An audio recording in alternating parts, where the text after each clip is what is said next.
አንድ ጥያቄ ልጠይቃችሁ። በኢትዮጵያ በትንሽ ካፒታል የሚጀመር በጥሩ አስተዳደር ትርፍ የማስገኘት እድል ያለው የእንስሳት ንግድ ምን ይመስላችኋል? ብዙ ሰዎች ለመጀመር ብዙ ገንዘብ ያስፈልጋል ብለውም ያስባሉ። ነገር ግን እውነታው ይህ አይደለም። ትክክለኛው የንግድ ሀሳብ እንግዲህ ከመረጥንና በትክክል ከተሰራበት በትንሽ ካፒታልም ቢሆን ጥሩ ውጤት ማግኘትም ይቻላል። በዛሬ ቪዲዮ በኢትዮጵያ በገበያ ፍላጎት፣ በአመጋገብ ፍላጎትና እንግዲህ በትርፍ እድል ላይ የተመሰረቱ 10 የእንስሳት ንግድ ሀሳቦችን እንመለከታለን። ከነዚህ ውስጥ እንግዲህ የመጨረሻው ሀሳብ ብዙ ሰዎችን ትኩረት የማይሰጡት ቢሆንም ከፍተኛ እድል ሊኖረውም ይችላል። ስለዚህ ቪዲዮውን እስከ መጨረሻ መከታተላችሁ እንዳትዘነጉ። ቪዲዮ ጠቃሚ ሆኖ ካገኛችሁት ላይክ፣ ሰብስክራይብ ማድረጋችሁ እንዳትዘነጉ። በቀጥታ ወደ ቪዲዮ። ክቡራትና ክቡራን፣ እስኪ ከላይ ወደ ታች እንሄድ።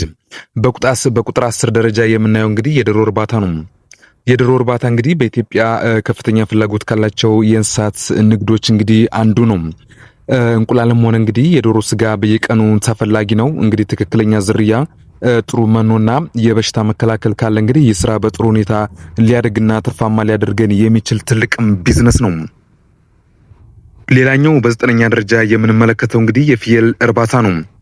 ፍየል በብዙ ኢትዮጵያን አካባቢዎች እንግዲህ በቀላሉ ሊራባ የሚችልም እንስሳ ነው። እንግዲህ በተለይ ለበዓላትና ለስጋ ገበያ ከፍተኛ ፍላጎትም አለው።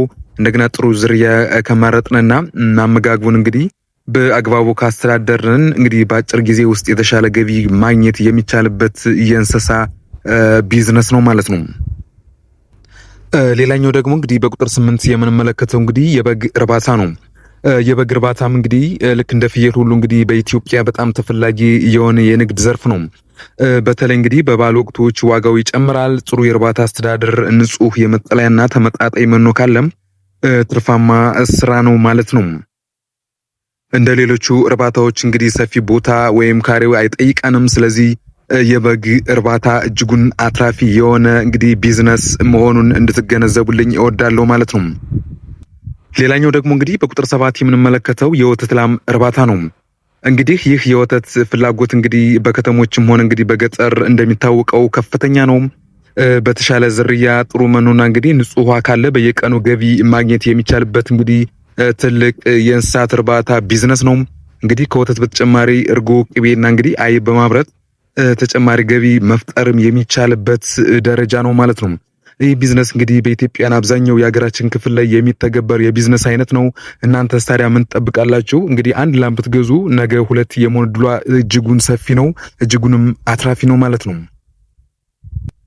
በቁጥር 6 እንግዲህ የምንመለከተው የማር ንብ እርባታ ነው። የማር ፍላጎት እንግዲህ በኢትዮጵያም ሆነ በውጭ ገበያ እየጨመረ ያለበት ሁኔታ ላይ ያለ ነው። እንግዲህ ንብ በተገቢ ሁኔታ ከተያዘ ጥራት ያለው ማር በማምረት ጥሩ ገቢ እንግዲህ ማግኘት እንደሚቻል ነው እንግዲህ መረጃዎች የሚጠቁሙት ማለት ነው። አብዛኞቻችን እንግዲህ በገጠሩ የሀገራችን ክፍሎች የሚተገበር የእርባታ አይነት ነው። ያው ከተሞች ላይ አሁን የግብርና ልማት ትሩፋት ላይ እጅጉን በስፋት እየተሰራበት ያለ እንግዲህ ቢዝነስ ነው ማለት ነው። ሌላኛው እንግዲህ በቁጥር 5 ደረጃ የምንመለከተው የአሳ እርባታ ነው። እንግዲህ በተገቢ ውሃ ምንጭና በጥሩ አስተዳደር የአሳ እርባታ ትርፋማ ንግድ ሊሆንበት የሚችል ደረጃም ሰፊ ነው ማለት ነው። እንግዲህ የአሳ ፍላጎትም ከጊዜ ወደ ጊዜ ልክ እንደ ሌሎች እርባታዎች እየጨመረ የመጣበት ሁኔታ ላይ ነው ያለው። እንግዲህ አብዛኛው የሀገራችን ክፍሎች በውሃ የተሸፈኑ ከመሆናቸውም የተነሳ እንግዲህ የአሳ ምርትን በዛው ያክል እያደገ የመጣና የሰውም ለምግብነት ፍላጎቱ እጅጉን እየጨመረ የመጣበት ሁኔታ ነው ያለው ማለት ነው። ሌላኛው ደግሞ ክብራትና ክብራን እንግዲህ በቁጥር 4 ደረጃ የምንመለከተው የጥጃ ማወፈር ነው። እንግዲህ ጥጃዎችን ገዝቶ ለተወሰነ ጊዜ በጥሩ መኖ አፍሮ መሸጥ ከፍተኛ ትርፍ ከሚያስገኙ ንግዶች አንዱ ነው ማለት ነው። እንግዲህ በተለይ በበዓል ወቅት ለገበያ ፍላጎትም እየጨመረ ስለሚሄድ በትንሽ ገንዘብ እንግዲህ ጥጆችን ገዝተን አወፍረን ለበሬ አድርሰን እጅጉን ከፍተኛ ትርፍ የምናገኝበት የቢዝነስ ሐሳብ ነው ማለት ነው። እንግዲህ ሌላኛውና አብዛኛው ማህበረሰባችን እየሰሩበት ያሉ እንግዲህ በቁጥር 3 ደረጃ የምንመለከተው የመኖ ማምረትና ሽያጭ ነው። እንግዲህ የእንስሳት እርባታ ሲጨምር የጥራት መኖ ፍላጎትን በዛው ልክ ስለሚጨምር ስለዚህ መኖ ማምረት ወይም ማቅረብ ጥሩ የንግድ ዕድል ከመፍጠርም ባለፈ እንግዲህ ከራስም አልፎ ደግሞ ለሌሎችም የስራ ዕድል ይዞልን የሚመጣ እጅጉን አትራፊ የሆነ የቢዝነስ ሐሳብ ነው ማለት ነው። ሌላኛው እንግዲህ በቁጥር 2 ደረጃ የምንመለከተው የእንቁላል ምርት ነው። እንቁላል እንግዲህ በየቀኑ የሚፈለግ ምርት ከመሆኑም አንጻር ጥሩ የሚጥሉ ዶሮዎችን እንግዲህ በማራባት ቀጣይነት ያለው የገቢ ምንጭ መፍጠርም ይቻላል ማለት ነው። እንግዲህ የመጨረሻውና ዋነኛው ቁጥር 1 ላይ የምናገኘው የበሬ ማወፈር ነው። እንግዲህ በብዙ ኢትዮጵያውያን አካባቢዎች የበሬ ማወፈር በጣም ትርፋማ ከሚባሉ እንግዲህ የእንስሳት ንግዶች አንዱ ነው ማለት ነው።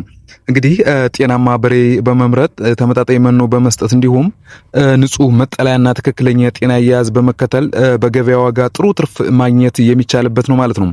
ነገር ግን እንግዲህ ከማንኛውም ንግድ ትርፋማ የሚሆነው በጥሩ አስተዳደር፣ በገበያ ጥናት እንዲሁም በተገቢ የጤና እንክብካቤ ላይ እንደሚመረኮዝ እንግዲህ መዘንጋትም የለብንም ማለት ነው። ክብራትና ክብራን ከነዚህ 10 ሐሳቦች ውስጥ እንግዲህ የትኛውን ለመጀመር እስኪ ያስባችሁ አስተያየታችሁን እስኪ በኮሜንት ሴክሽን ላይ አስቀምጡልኝ። ክብራትና ክብራን እንግዲህ ቪዲዮ ከተመቻችሁ ላይክ፣ ሰብስክራይብ ማድረጋችሁ እንዳትዘነጉ። በሌላ ቪዲዮ እስከምንገናኝ ቸር ቆዩልኝ።